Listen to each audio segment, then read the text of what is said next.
Allez, salut les gars, voilà, c'est toujours moi, c'est moi Spicta, et là, vous êtes là sur la chaîne de Monsieur le Russell 225.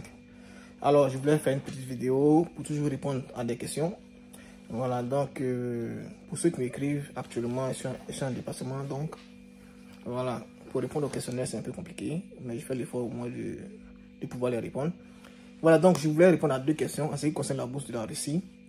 Voilà, la première question, il y a ceux qui ont été retenus, par exemple comme ça au Congo. Je crois qu'au Congo ils ont déjà reçu les résultats, voilà, et ceux qui ont été retenus déjà m'ont demandé comme ça qu'est-ce qu'ils vont faire par la suite. Voilà, donc les gars, n'oubliez pas, c'est ma chaîne YouTube, donc essayez comme ça de liker la vidéo, essayez de partager aussi à ceux vraiment qui en ont besoin, c'est assez important. Et merci à vous, à ceux qui me suivent. Merci d'être toujours là, merci de commenter, parce que si vous ne regardez pas, on ne va pas faire des vidéos, c'est ça, c'est sûr. Voilà, donc merci à vous. Maintenant, comme je le disais, ceux qui ont déjà reçu, par exemple comme ça, les thèmes, c'est-à-dire qui ont été déjà sélectionnés, ce que vous allez faire est très simple. Il y a plusieurs cas, dans chaque pays c'est différent. Donc dans les normes, c'est l'ambassade qui vous appelle, qui vous met dans un groupe. Je parle bien de tous ceux qui ont été sélectionnés. L'ambassade vous appelle, on vous met dans un groupe et on vous suit jusqu'à ce que vous puissiez venir ici en Russie. Maintenant, si l'ambassade ne vous appelle pas, si vous êtes retenu et que l'ambassade ne vous appelle pas pour vous rassembler, pour vous donner les indications jusqu'à ce que vous soyez ici, n'oubliez pas, vous pouvez vous-même vous déplacer pour aller à l'ambassade, c'est assez important. Et arriver là-bas, vous allez leur demander les renseignements, ils vont vous dire comment est-ce qu'ils vont faire pour les étudiants qui sont dans leur pays. Voilà, c'est très important parce que vous devez être toujours d'actualité, qu'on puisse comme ça mieux vous guider pour ne pas vraiment être en retard. Maintenant, ceux qui m'ont parlé de réservistes, qui ont dit voilà, ils sont réservistes, ils ne savent pas comment est-ce qu'ils vont faire, je vous ai déjà dit et j'ai déjà rappelé, si vous êtes réserviste, vous devez savoir que le comportement du boursier dépend, le comportement du réserviste va dépendre du boursier. S'il y a un boursier, c'est-à-dire un étudiant qui a été sélectionné, qui refuse de ne pas venir en Russie, c'est en ce moment-là que l'ambassade ou bien l'institution dans votre pays qui dirige la bourse de Russie va essayer de contacter le premier des réservistes. Parce que les réservistes, c'est une liste en attente. Et là-bas aussi, il y a un premier. Si par exemple, on a besoin dans votre pays, on a besoin de 500 personnes, et qu'on a besoin de 300 personnes, et que au premier tour, ils ont sélectionné 500 personnes. Le second tour, on prend les 300 personnes et les 200 personnes qui vont rester, il y a peut-être 50 qui seront réservistes et les 150, voilà, ils vont les éliminer. Donc, les 50 réservistes, il y a le premier des réservistes, il faut au 50e des réservistes, vous comprenez? Donc, même si il y a un boursier qui décide de ne plus venir, ils vont prendre d'abord le premier des réservistes. C'est pourquoi vous devez savoir sur la liste, vous êtes en quelle position. Et moi, j'ai toujours dit, quand vous êtes réserviste, essayez aussi de voir ailleurs. Si on vous appelle, ok. Si on ne vous appelle pas, tant pis. Vous voyez. Voilà. Donc, si vous êtes réserviste, essayez de voir ailleurs. Et puis, vous attendez sans vraiment espérer parce que je ne vois pas qui va dépenser et ne pas venir avec sa bourse. Voilà. À part s'il y a vraiment eu un problème. Vous comprenez? Donc, c'est un peu ça. C'est ce que je voulais vous dire. Donc, si je récapitule, si vous êtes réserviste, vraiment, essayez d'aller de l'avant. Parce que c'est ce qui peut vous aider. Essayez de voir d'autres bourses. C'est ce qui peut vous aider. Maintenant, si vous n'êtes pas réserviste et que vous avez été sélectionné, mais dans votre pays, il n'y a pas de structure de soutien, vous pouvez vous rendre à l'ambassade pour aller prendre des renseignements, pour aller savoir comment est-ce que vous allez faire pour la suite. Voilà, donc c'est un peu ça. On a un groupe WhatsApp pour ceux qui sont vraiment intéressés à pouvoir adhérer au groupe WhatsApp et pour qu'on puisse suivre un peu le parcours jusqu'à ce qu'ils soient ici en Russie.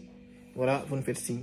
Maintenant, pour ceux qui veulent venir et qui n'ont personne pour les accueillir aussi, vous pouvez nous signer en inbox via ce numéro qui s'affiche juste là. Voilà, donc c'est un peu ça. Maintenant, la seconde question, c'est quoi? C'est les personnes qui m'ont appelé, c'est-à-dire pour ceux, par exemple, comme ça, qui sont toujours en cours de procédure, qui ont passé la première étape et on leur demande comme ça la seconde étape de mettre des documents, c'est-à-dire les relevés des notes et tout, et le certificat médical et tout ça. Les tests médicaux et tout. Voilà, ces personnes m'ont posé la question à savoir où est-ce qu'on doit faire les traductions de documents. Les traductions de documents en langue russe, Voilà, il y a plusieurs cas, il y a plusieurs manières de traduire. Avant, par exemple, comme ça, quand on reçoit cette information-là de traduction, vous allez à l'ambassade, vous vous renseignez à l'ambassade de Russie. Ils vont vous dire s'ils ont une personne affiliée qui peut vous faire les traductions. Voilà, c'est un peu cher là-bas, mais bon, il faut que là-bas c'est mieux.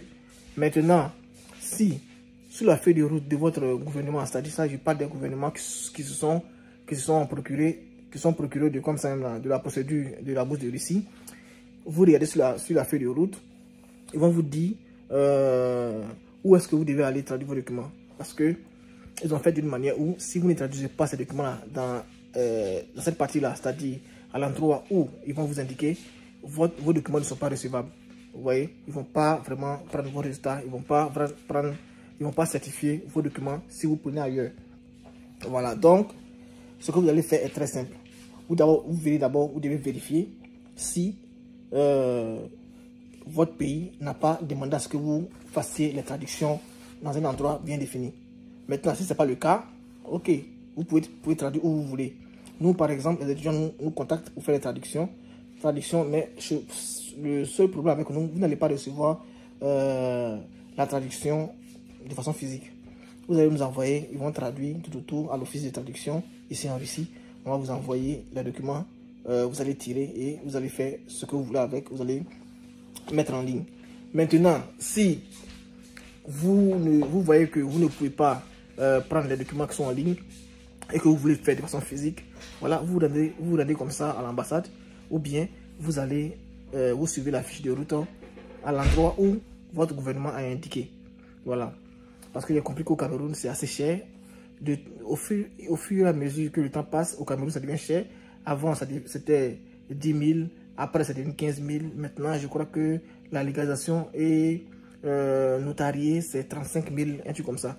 Il y a des étudiants même au Cameroun qui refusent comme ça de venir parce que imaginez-vous qu'une personne qui doit faire la licence va traduire peut-être 8 documents à 35 000 francs le document, c'est hyper élevé. Donc il y a d'autres qui refusent de venir actuellement. Donc il y a des personnes qu'on a suivies qui ont obtenu la bourse là-bas au Cameroun, mais qui refusent de venir parce que on leur demande de faire les traductions et c'est hyper élevé. Vous voyez, traduction plus notarié, c'est hyper élevé là-bas. Parce qu'ils ont indiqué un endroit où les gens doivent aller légaliser et puis certifier ou bien traduire les documents en langue russe. Et quand c'est comme ça, c'est vraiment déplorable. Et puis voilà, à ces personnes-là, je leur dis vraiment du courage. C'est pas facile, mais bon, c'est comme ça.